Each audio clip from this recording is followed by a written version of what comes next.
Saya mewakili dari Mas Andika Denatur. Ingat, Mas Andika Denatur. Ini nomor kontak WhatsApp-nya, silakan Anda bisa catat.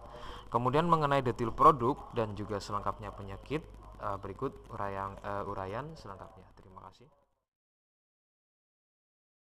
Saya tidak menjamin kesembuhan Anda ya, jadi ini adalah paket untuk penyakit kutil kelamin, kondiloma, jengger ayam, bintil-bintil di kelamin ya dari Denatur Indonesia.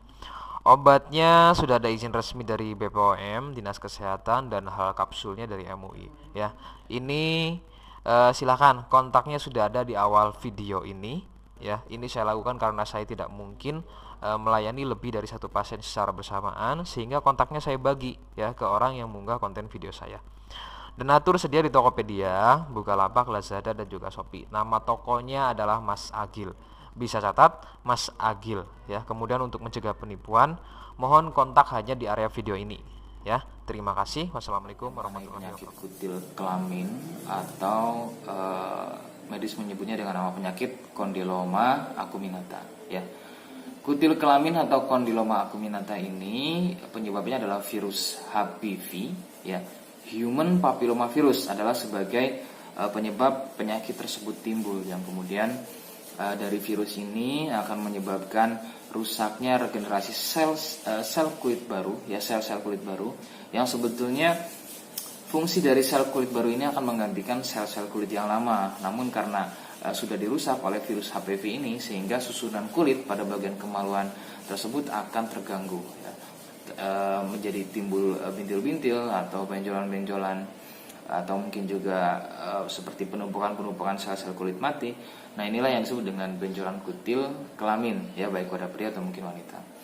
Sedikitnya ada 4 jenis ciri-ciri dari benjolan tersebut. Yang pertama, biasanya besarnya kecil-kecil seujung jarum ya, lebih memanjang dan tumbuhnya merapat ya antara benjolan satu dengan benjolan lainnya.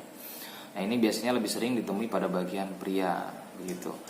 Nah, sedikit perbedaannya untuk pada wanita itu benjolannya lebih bulat, meskipun kecil-kecil lebih bulat, dan ini biasanya lebih sering tumbuh pada bagian labia minora atau di bagian dalam misfinya. Kemudian ciri yang kedua, ada yang benjolannya sebesar biji kacang pendek ya, sebesar biji kacang pendek. Tumbuhnya bersenggangan antara benjolan satu dengan benjolan lainnya. Nah, ini adalah ciri yang kedua ya, jadi tidak merapat seperti jenis yang pertama. Ciri yang ketiga, strukturnya lebih keras, dan ini bisa saja merupakan fase lanjutan dari ciri yang kedua. Jadi mekar bentuknya, retak-retak, mirip seperti kembang kol atau brokoli. Itu jenis yang ketiga. Besarnya biasanya sebesar biji jagung atau biji jagung yang atau lebih ukurannya. Nah, kemudian yang keempat, jenisnya ada yang seperti jengger ayam. Itulah mengapa penyakit ini juga disebut dengan nama penyakit jengger ayam. Jadi berjonjot-jonjot dengan bentuk yang lebih lonjong, pipih dan melebar. Nah, itu kemudian berjonjot-jonjot mirip seperti penumpukan sel kulit mati ya, atau lebih mirip dengan seperti jengger pada ayam. Itulah mengapa penyakit ini juga disebut dengan nama penyakit jengger ayam. Nah, jikapun ada kemiripan dengan apa yang saya sampaikan, tetap rekomendasi utama Anda harus mau berkonsultasi terlebih dahulu terhadap medis atau mungkin dokter.